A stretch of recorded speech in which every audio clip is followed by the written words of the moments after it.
needs zero explanation. You can tell what video we're making. Hi, I'm Styleboy, and today we're talking about the Barbie movie, if you couldn't tell. And I'm bad like the Barbie. I'm a doll, but I still wanna party. But before we actually start, of course, we gotta talk about the strikes that are happening with the writers and actors because it's ridiculous. I'm saying ridiculous, not surprising, because this also happens in the creative industry, underpaying people, ill. So it's disgusting, and of course I wanna help support as much as I can. And I know when Kenny made a video recently, she spoke about how critiquing media still helps. So if there's any other ways I can help, please comment down below. I'm gonna put as many resources that I have seen down below so you can donate if you can. If not, find other ways to support because these actors deserve to be paid. These writers deserve to be paid because we wouldn't be here if it wasn't for them. Just wanted to say that. Howdy ma'am, welcome to the Barbie video. I watched it last week actually. I watched it on the day it came out on July 21st with my friends. Barbie! And I actually watched it a second time on the 1st of August. So I'm gonna interject and be here editing stuff to add my extra opinions, or if any of my opinions change, you'll know from me. With your money. It was such a fun experience because we had the ultimate girly girl day going from like that to then Swift Again. We were just thriving. Today, I just want to talk about it, so let's just jump in. Also, there will be spoilers, but I want to make sure this is as spoiler-free as I can. So I'll let you know when the spoilers begin and what time jump to go to. So let's first start off with talking about the actual movie itself. I remember going into the cinema and I expected it to be this like fun, bubbly, girly girl time. I was like, wow, we're finally getting like fun camp media back. And I was just like, damn. I literally went in and then I left and it was like, that was different to what I expected, but I loved it. I absolutely adored the take that it took. I love what Greta Gerwig did. If you do not know, she's the director. She also directed like Lady Bird and Little Women. So honestly, I kind of knew it was gonna be good. I just didn't expect it to go into this direction. It was absolutely hilarious still. Super duper camp, which is something that I love. Hello. I love that it was still super duper camp and fun, but still had a heart, which is my favorite kind of media in general.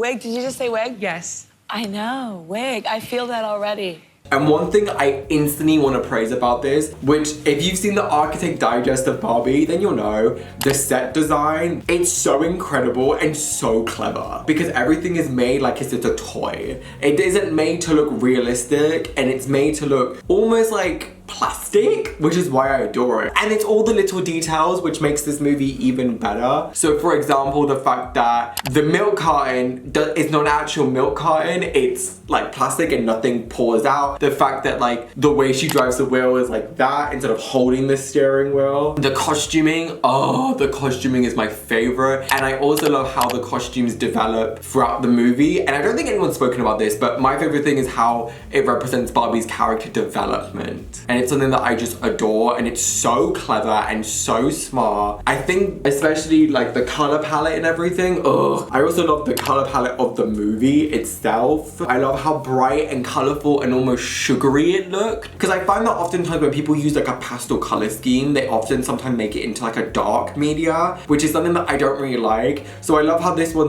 was still very bright, still very fun, and still very much like bubbly.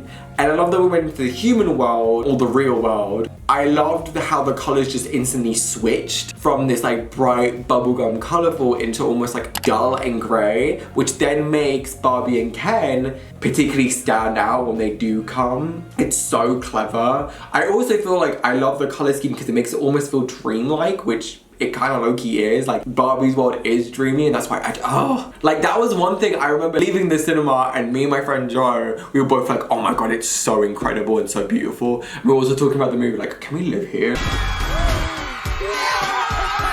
There are so many great performances. I think the two to me that stood out the most were Margot Robbie, of course. Honestly, her talent is so good because she honestly can transform herself into that role. It's so effortlessly and so good. And then America did incredible as well. There's just so much that I love about it, and I just absolutely adore it. So if you've not seen it yet, please do. It is absolutely worth it, 100%. It's just such a beautiful movie, and I think so well done, and so coming of age as well, which is another one of my favorite genres, if you did not know. So it's nice to have that element inside of it. I just think it's really cleverly done.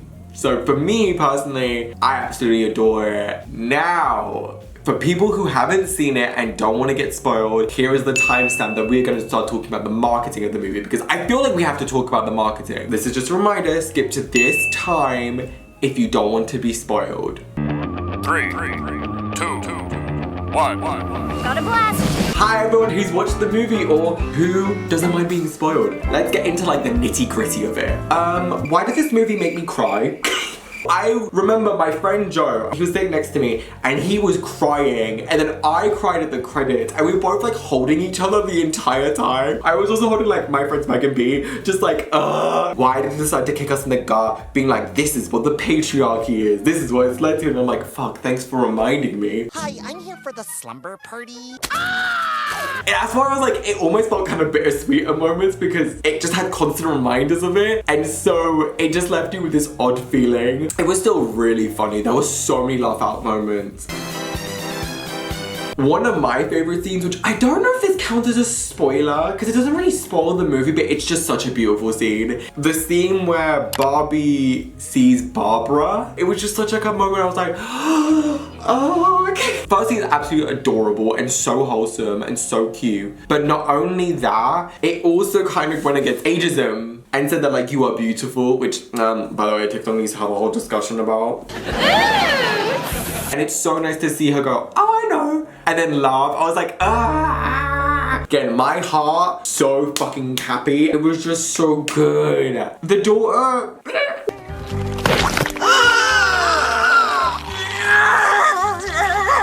She was okay. She just kind of gave, I'm not like, oh my god, but I'm glad she changed her mind. Yeah. I will say, Alan and Marge were just so pointless in it. Ow! Jump scare. Which was fine. Like, I don't mind a pointless character, but it was like, why? And then I was like, in my head, I was like, okay, so if we can have these two pointless characters, where's Raquel? Give it up for me! Because she would have been so funny in it. I'm trapped!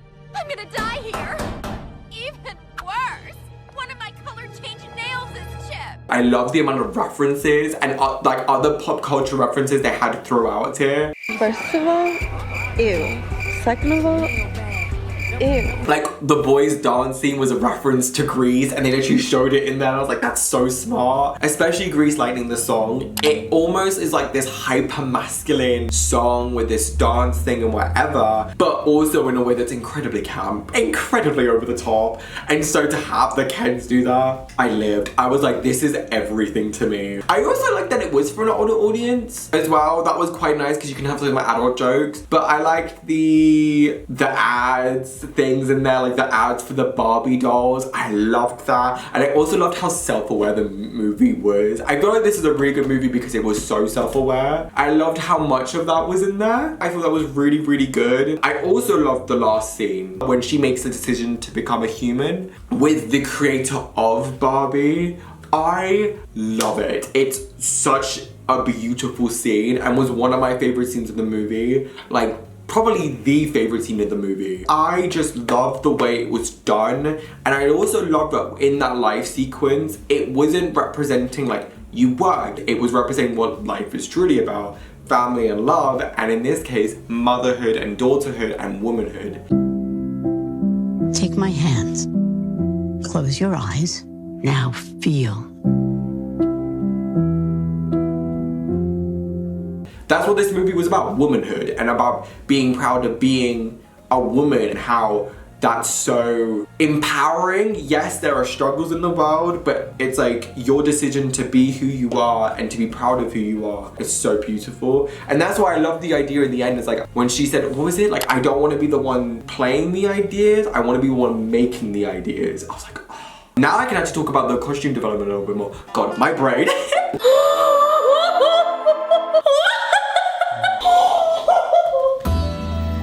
I think particularly when it went into that yellow dress that she wore into that scene, the reason why I think it was so significant that it was a pale yellow instead of being like a bright yellow or a bright pink or something along those lines is because it's supposed to represent bubble? Bibble, you're a genius. No, but it's supposed to represent this middle ground between the human world and Barbie world, and almost wanting to become a human, because if you notice, it was not this sugary, bright pastel yellow. It was almost like a bit more leaning towards the neutral side, and it wasn't this like over the top camp fabulous outfit. It was almost seeming like ordinary and something that someone would wear on the everyday, and I loved that. I also noticed it was done on purpose because it's supposed to represent Barbie ready to move on, which makes the last scene when she goes in her Birkenstocks even more impactful, and that blazer still being pink, but instead of being this like Barbie bright sugary pink or even a bright pastel pink, being almost like this neutral nudie pink. I loved it. That was so clever. The costuming, again, I absolutely adore the movie for the costuming and the costuming alone. I noticed that like the references, which I'll get onto this also for promotion and marketing, but the references to different Barbie dolls within the press store and also within the movie was so smart. I also just love how the costuming was so fun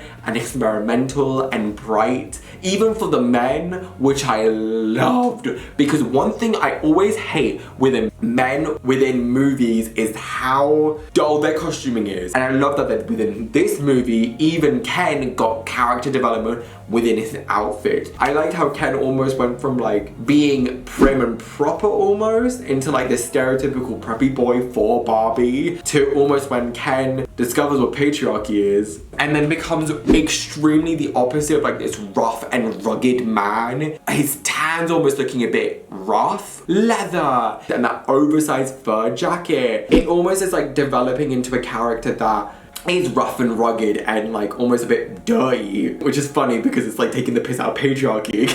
And then by the end of it, I am Ken enough jumper.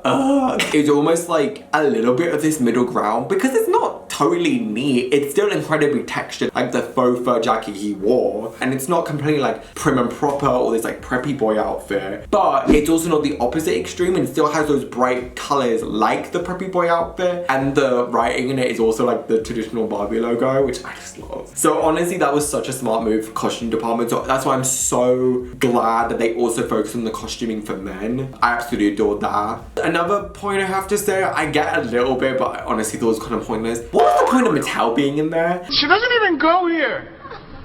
It was quite funny to see them take the piss out of Mattel, and Mattel endorsed this, being like, yes.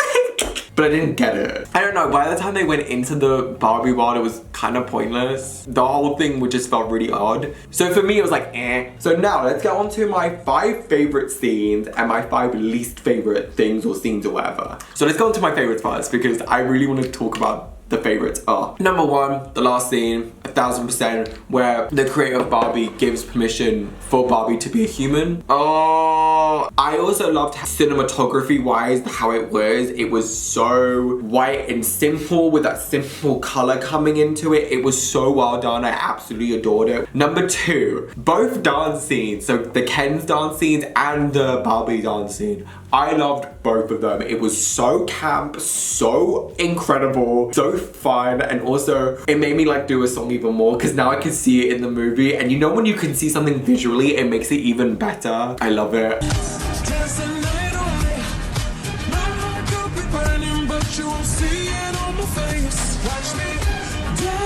Number 4 was the bus scene. I loved the bus scene. Again, I'm gonna hype that bus scene up like no other because it was such an amazing scene. And number 5, while being quite long, I loved it. America's character, what was her name? Giving her monologue about life and then almost it bringing the Barbies back to life. That was so cool. And also it was just like, yeah, that's the reality for women. Like, it's not gonna sugarcoat it. This is what it is, which is why I appreciate being an older age because it's such a good introduction to like it's what women have to go through. And I'm like, yeah, that's why it's a celebration and a discussion about womanhood. And then we'll come back to life. It was so cool. It felt like a adventure movie. Oh, my things that I didn't love about the movie, which, because of course, just because I love this movie and adore it, I am allowed to critique it. So, as I said earlier, firstly, that Alan and Midge were pointless and Raquel should have been involved. Stop that. 2, I didn't like the fact, now I don't know if this is just the attitude and gay times really trying to hone this in, or if this is just what the movie was trying to do promotion-wise. I didn't like how much they were trying to force down our neck this was a queer movie, because in reality this wasn't queer. It was camp.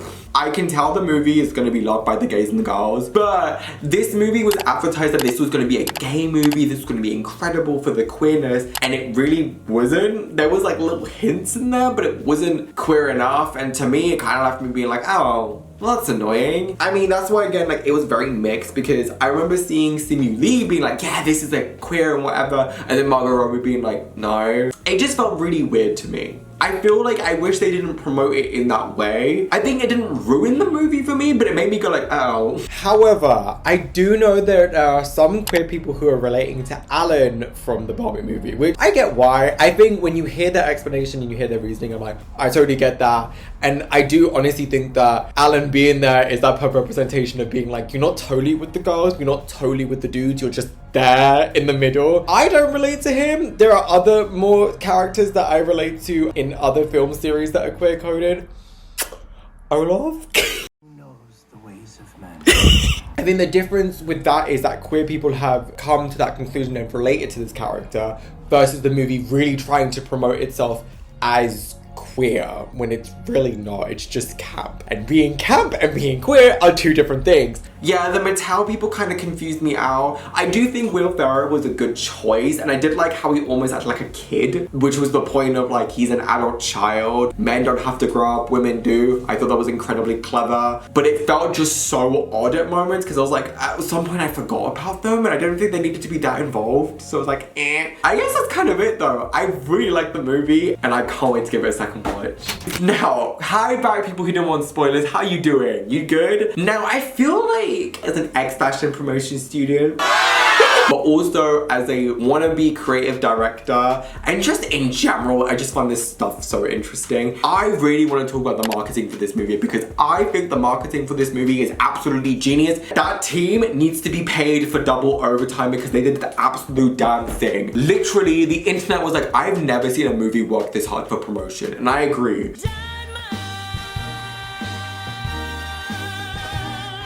Everything about it was just so smart and clever. And what I really liked about the marketing was that not only was it online, it was also offline. And I think having both is incredibly important and incredibly smart, because if you have both, it just shows that you are thinking of your audience, because not everyone's online 24/7, and that means everyone is going to be able to see it and to watch the movie. Firstly, with the press tours, this is my favorite form of marketing. Margot Robbie's stylist. She needs to be paid triple amount, because what the fuck? She did the absolute damn thing. There was so many pop culture references within what she was wearing, not only to other Barbies, but also I think to movies in general. She looked so incredible, and even in the premiere, she looked so good and it was so on theme with Barbie. My personal favorite, I'm not going to deny, it was the London premiere, because she was wearing like a Vivienne Westwood dress, and it was so nice to see the Vivienne Westwood like pin in there, but also still reference that older Barbie, and she just looked incredible. My fucking god.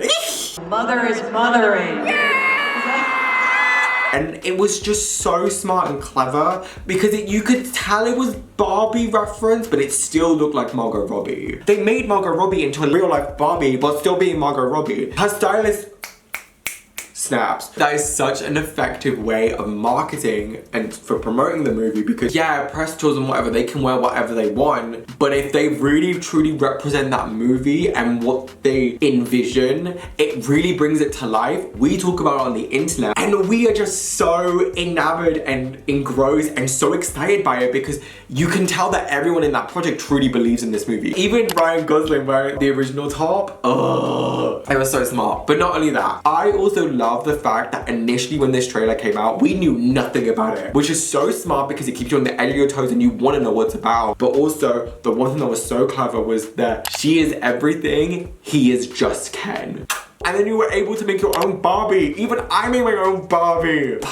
And it's so smart because now that got transferred into everything, became a meme, which again is so clever. And then they also made a TikTok sound. Hi, Barbie. Hi, Ken. Hi, Barbie. Hi, Barbie. Now in real life promotion, pop up. I don't know if this was in any other country or any other place did a pop-up. I think they did. I think so many people did pop-ups, but particularly the Barbie pop-up for the popcorn company Poppers. I really don't think it's called Poppers. Perfect. I think you can get like teeth gem done. I literally got all these influences like the day before to go. There was a DJ, everyone wore all pink, which again, smart influencer marketing, it's clever, but also to have a pop-up is so smart because honestly, pop-up marketing is just, I love it. I think it's a good way to get people engaged with what you're trying to sell. And I also think it makes the experience more 360. And I feel like the marketing for Barbie really made it into a 360 experience. Like, I think that was really clever. I think the NYX makeup collection was also really clever because it looked like kids makeup, which was so smart, which is again similar to the movie because it almost was a bit kid-like at moments, which again, so clever. There again, so many people did collaboration. I love when you searched on Google like the pink confetti came up for anyone in the Barbie movie. Beautiful. And also the soundtrack was such a clever move for marketing wise because we know that like soundtracks do incredibly well as a form of marketing, and particularly for this, Barbie, like, and Barbie inspired music is so, I don't know for you, but when I think of Barbie, I think of like 80s synth, disco, bubblegum pop, and that's quite trendy right now within music, within times of pop. So to capitalize off that and then to make it for this thing, clever. I love it. I just think this movie did so well with marketing, and honestly, brands and movies and albums should take inspiration. And okay, finally, I love my music. I'm a pop culture brat. So what am I going to talk about for the last bit? The soundtrack. I really wanted to talk about this part and more in depth because, again, I have my opinions, I have my thoughts. I like that a lot of these songs were in the movie also because I could like hear it and I was like, oh, okay, cool. It really fit in seamlessly. Because you know when sometimes you have like a movie and it has like a soundtrack and it just feels so jarring and odd? I think the main producer or the main person who worked on this album was Mark Ronson, which makes sense because Mark Ronson is very famous for that like disco, poppy kind of sound, disco synth kind of thing. So it was really cool to see him kind of work on this. And also, I'm gonna say this because I think it's very important. Atlantic Records is the people who actually, I think, signed the album. Because if you do not know, they still have to sign to a record label. So it explains some of the artist choice in here. Because there's some artists I'm like, yeah, perfect. Like, I expected you on here. And some I'm like, why are you here? I think when I watched the movie, the two songs that stood out to me the most were Dance the Night, because it's Dua. Like, I'm a Dua stan. And Billy's. This is probably one of the best songs on the soundtrack. And I'm not even a Billy stan, but it's 1000% one of the best songs. I've cried to it.